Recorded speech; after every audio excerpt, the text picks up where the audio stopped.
So hi, Dave Williams here from MudX, doing another one of our little tech talks. What we thought we'd talk about this time is one of the most basic fundamental tests that we do, which is the marsh funnel test, which is just testing your viscosity.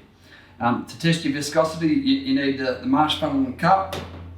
This is your funnel, has a small screen at the top there, little brass orifice in the bottom, and you have your jug. Most important part is that top line there, which is the 946 mils or 1 quart. This is something that we really promote having on drill sites and using and doing consistently. It's something that we don't see enough of, and we really do promote a lot of it being done, because using a marsh funnel takes the guesswork out of it. It's about getting your mud to a level and maintaining that level. Quite often we'll see drillers stick their hand in the tanks and have a bit of a feel of the mud, but what's thick to one driller is not thick to another driller.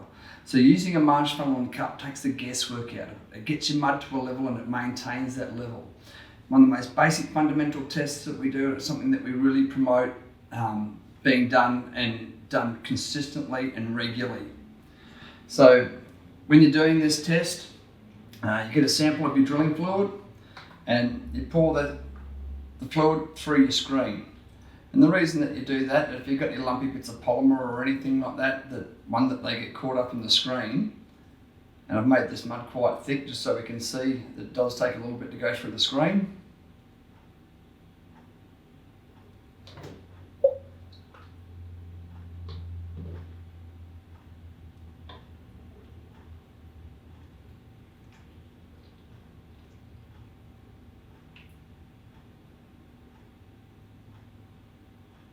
And you must fill this jug to the bottom of the screen.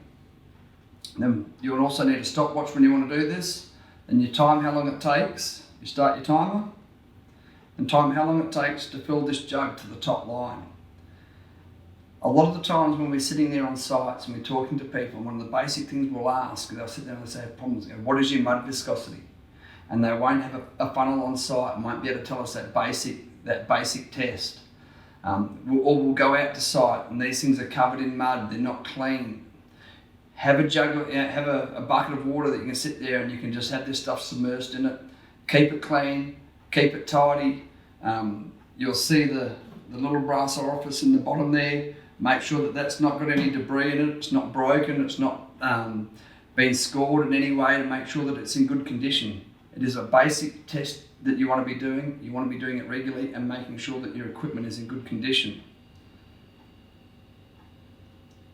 When we're doing this, like I said, a lot of the times when we're doing these tests and we're talking to people and people aren't checking these regularly, there's a big difference between what some drillers perceive as thick mud. Some drillers want to have mud that's at 60 seconds, at 2 minutes. Some drillers want to drill with mud at 35 seconds. Using a marsh funnel and jug takes the guesswork out of it. It gets your mud to that level and it maintains that level. We can see here that the fluid that we've got is quite viscous. Depending on what type of drilling that you're doing, it might not be that thick, but we're certainly well over over a minute and a half at the moment, and it's probably going to go to almost 2 minutes. And the reason why I did that also gives me a bit of an excuse to talk while we're doing this. So we can see here, once we stop, and once we get it to that top line, we'll stop the timer. And we've got mud at 1:50. So we've got a fairly thick fluid that we're using here. Using a marsh funnel takes the guesswork out of what you're doing. It's getting that mud to that level and maintaining it. It's one of the most critical points, one of the most basic fundamental tests of what we do, but yet we don't see enough of them being done. It's something that we really try to promote. So thanks very much for watching. If you have any other questions, feel free to reach out to us. And if you want to watch any other videos, they're on our YouTube channel or on our other social media channel that you can watch. Thank you.